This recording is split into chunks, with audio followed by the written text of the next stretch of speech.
Hello दोस्तों, तो आज के वीडियो में भारत का भूगोल, इंडियन जियोग्राफी, सभी परीक्षाओं में पूछे जाने वाले सभी जो है इम्पोर्टेंट क्वेश्चन है। वन लाइनर प्रश्न है।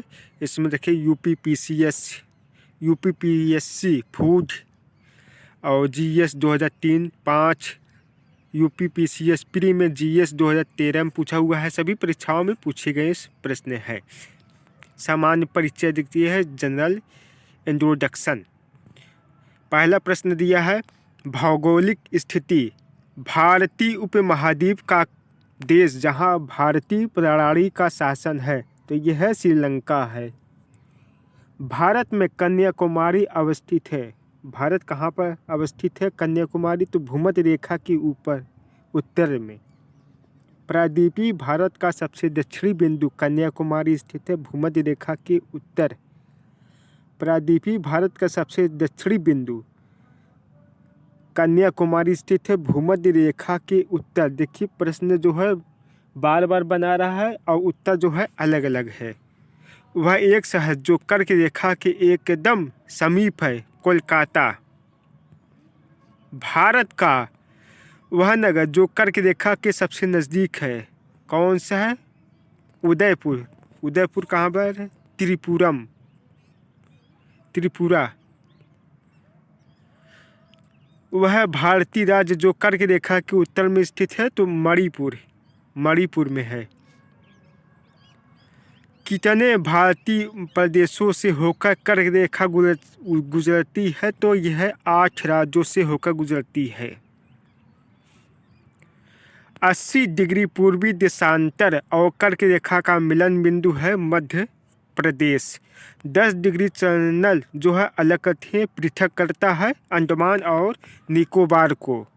भारत की पैमाणिक मध्याह्न रेखा कहलाता है 82 डिग्री 30 मिनट पूर्वी। यदि भारत मानक समय यमोत्तर पर मध्याह्न है तो 120 डिग्री पूर्वी देशांतर पर स्थानीय समय होगा 14.30। भारतीय मानक समय यमोत्तर के सबसे नज़दीक स्थित शहर है मिर्ज़ापुर। भारतीय मानक समय IST लिया जाता है इलाहाबाद नैनी से। मालदीव के साथ भारत की समुद्री सीमा बनाती है 8 डिग्री चैनल। 9 डिग्री चैनल अवस्थित है लक्षद्वीप तथा मिनिकॉय के बीच। यदि अरुणाचल प्रदेश में तिरप में सूर्योदय 5 बजे प्रातः IST पर होता है तो गुजरात में कांडला में सूर्योदय का समय IST होगा लगभग 7 बजे प्रातः। भारत का वह राज्य जहां सूरज सबसे पहले दिखाई देता है, कहां पर? अरुणाचल प्रदेश में। भारत का सुदूरस्थ दक्षिणी बिंदु है इंदिरा पॉइंट। भारत ने नई सहस्राब्दी शाब्दिक सूर्योदय की पहली किरण किस देशांतर पर दिखी? 92 डिग्री 30 मिनट पर। भारत का ग्रीनविच कहा जाने वाला स्थान उज्जैन। रेड क्लिफ लाइन सीमा निर्धारित करता है भारत एवं पाकिस्तान के बीच। डूरंड लाइन किसके साथ भारत की सीमा निर्धारित करता है? अफगानिस्तान के बीच। राज्य एवं संघ क्षेत्र। भारत का वह राज्य जिसकी तटरेखा सबसे लंबी है, गुजरात का। सिलवासा राजधानी है दादर एवं नगर हवेली का। भारत का सबसे बड़ा संघ राज्य जनसंख्या वाला दिल्ली है। सारनाथ स्थित है उत्तर प्रदेश में। भारत के केंद्र शासित प्रदेशों में से क्षेत्रफल में सबसे बड़ा जम्मू कश्मीर है। केंद्र शासित प्रदेशों में सीमावर्ती देश जो है भारत के लगाते हैं किनके बीच है? मैकमोहन रेखा सीमा रेखा बनाती भारत एवं चीन के बीच। भारत के वे राज्य जो पाकिस्तान से सीमा बनाते हैं, जम्मू, पंजाब, जम्मू कश्मीर, राजस्थान तथा गुजरात। भारत का वह राज्य जिसके 3 तरफ अंतर्राष्ट्रीय सीमाएं हैं, सिक्किम के। अन्य तथ्य है, भारत के प्रादेशिक जल क्षेत्र का विस्तार जो है तट से 12 समुद्री मील तक है। पर्वतीय पठारी एवं मैदानी क्षेत्र। पर्वत एवं पहाड़, वह चोटी जो भारत में नहीं है। गुरल्ला, मांधाता एवं नामचा बरवा, मध्य भारत में स्थित पहाड़ियों का पश्चिम से पूर्व का सही क्रम। पश्चिम से पूर्व सतपुर, महादेव, मैकाल, छोटा नागपुर। मणिपुर पहाड़ियों से घिरा इम्फाल बेसिन एक सुंदर उदाहरण है सरोवरी मैदान का। मुख्य हिमालय की परतदार चट्टानें जीवाश्म होने हैं। लघु हिमालय की परतदार चट्टानों में समुद्री जीव जंतुओं के जीवाश्म मिलते हैं एवं बाह्य हिमालय या शिवालिक हिमालय में मानव सभ्यता के अवशेष मिले, ये सभी कथन सत्य है। हिमालय पर्वत श्रेणी के संबंध में, यह एक भ्रंशोत्त पर्वत है। इसका पूर्वी ढाल क्रमशः नीचा होता है। पठार एक है। इसका उत्तरी खंड लावा बेसाल्ट से आच्छादित है। ये सभी कथन संबंधित है पश्चिमी घाट से। कंचनजंगा शिखर स्थित है भारत में। अक्साई चीन का भाग लद्दाख पठार में है। हिमालय पर्वतीय है। हिमालय का महान हिमालय पीर पंजाल श्रेणी पाई जाती है जम्मू एवं कश्मीर में। कुल्लू घाटी जिन पर्वत श्रेणी के बीच अवस्थित है वह धौलाधार तथा पीर पंजाल। उत्तर प्रदेशी हिमाचल का सूर्योदय सर्वोच्च शिखर है नंदा देवी। वे पहाड़ियाँ जो पूर्वी घाट एवं पश्चिमी घाट के मिलन स्थल को बनाती है नीलगिरी पहाड़ियाँ। कारादम पहाड़ियाँ जिनकी सीमाओं पर स्थित है वे हैं केरल एवं तमिलनाडु। भारतीय प्रायद्वीप की सबसे ऊंची चोटी है अनाईमुड़ी। नंगा पर्वत अवस्थित है जम्मू एवं कश्मीर में। लघु हिमकाल माना गया 1650 ईस्वी से 1870 ईस्वी तक। अंडमान और निकोबार द्वीप समूह में सबसे अधिक ऊंचाई वाला चोटी सैंडिल पीक है। कुल्लू घाटी पर्वत श्रेणी के बीच अवस्थित है धौलाधार तथा पीर पंजाल। सबसे नवीन पर्वत श्रेणी है शिवालिक। धौलाधर तथा पीर पंजाल की महत्वपूर्ण श्रेणियां अवस्थित है। लघु हिमालय नर्मदा तथा तापी नदियों द्वारा घिरे हैं। सतपुड़ा पहाड़ी सही का मिलान करना है। केरल अनाईमुड़ी सबसे ऊंची चोटी है। नागालैंड सरावती उत्तराखंड। नंदा देवी तमिलनाडु। डोडा बेटा। दंडकारण्य अवस्थित है छत्तीसगढ़ एवं उड़ीसा पठारी क्षेत्र है। मेघालय का पठार भाग है प्रायद्वीपीय खंड। राजस्थान मैदानी क्षेत्र। राजस्थान मरुस्थल अथवा थार मरुस्थल विस्तार है प्लीस्टोसीन एवं अभिनव जमाव का।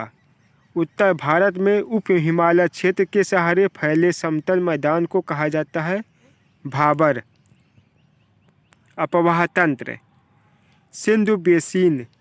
सिंधु नदी का उद्गम है कैलाश श्रृंखला। वह नदी जो हिमालय की तीनों श्रेणियों को आर पार काटती है सतलज। दूध गंगा नदी अवस्थित है जो है जम्मू कश्मीर में। किशन गंगा एक सहायक नदी है झेलम। सोन नदी का वास्तविक स्रोत है सहडोला जिले में अमरकंटक। हिमालय की सभी श्रेणियों को काटने वाली नदी है सतलज। ब्रह्मपुत्र बेसिन वह नदी जिनके स्रोत बिंदु लगभग एक ही है ब्रह्मपुत्र और सिंधु। गंगा बेसिन फरक्का के बाद गंगा नदी की प्रमुख धारा का नाम जाना जाता है पद्मा। वह स्थान जहां भागीरथी एवं अलकनंदा नदियां मिलती है देवप्रयाग। अध्यारोपित नदी का उदाहरण है चंबल नदी। बेतवा नदी मिलती है यमुना। वह नदी जिसके तट पर बद्रीनाथ का प्रसिद्ध मंदिर स्थित है अलकनंदा। भ्रंश घाटी से होकर प्रवाहित होने वाली नदी है तापी। गंगा नदी उदाहरण है पूर्ववर्ती अपवाह। वह नदी जो अपने मार्ग में परिवर्तन करने के लिए कुख्यात है कोसी। गंगा नदी की एकमात्र सहायक नदी जिसका उद्गम मैदान में है गोमती। गोदावरी बेसिन। जिन राज्यों से होकर गोदावरी नदी बहती है वे महाराष्ट्र, कर्नाटक, उड़ीसा और आंध्र प्रदेश।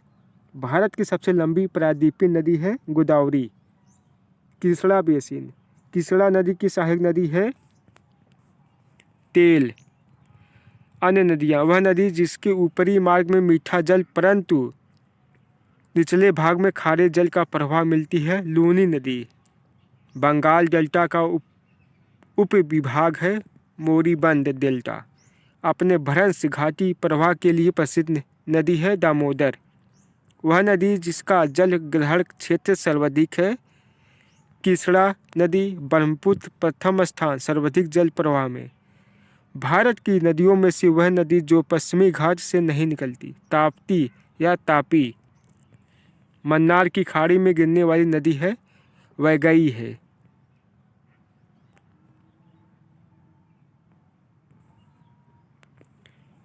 वे पश्चिमी वाहिनी नदी जो पर्वत श्रेणियों के बीच बहती है नर्मदा। रिफ्ट घाटी से होकर बहने वाली नदी है नर्मदा। नर्मदा एवं ताप्ती नदियों के मध्य स्थित है सतपुड़ा श्रेणी।